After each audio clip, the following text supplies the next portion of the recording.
सरवन साजन डीजे सरवन साजन डीजे सरवन साजन सरवन साजन।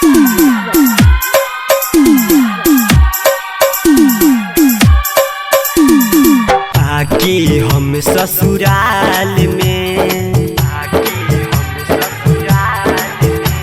फंस गईनी हम जाल में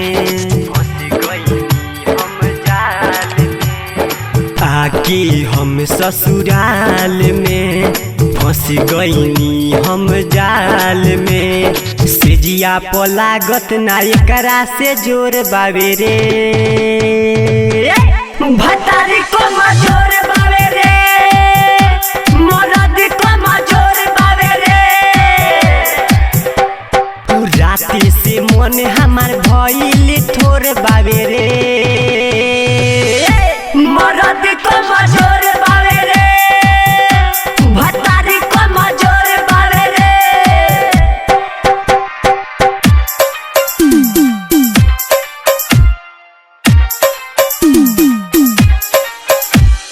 डीजे सरवन साजन डीजे सरवन साजन डीजे सरवन साजन। मनमा के करे ना पूरा रे छोड़ देला आधा अधूरा रे मनमा के करे ना पूरा रे छोड़ देला आधा अधूरा रे का हम बताई गिरत लोर बावे रे मरद को मजोर बावे रे भतारी को मजोर बावे रे। डीजे सरवन साजन डीजे सरवन साजन डीजे सरवन साजन सरवन साजन।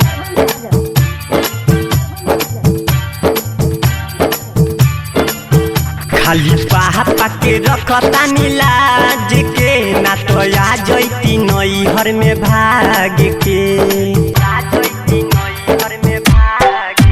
खाली पापा के रखता लाज के ना तो आ जैती नैहर में भाग के हमरा ला राजेश देवेंद्र बेजोर बावे रे।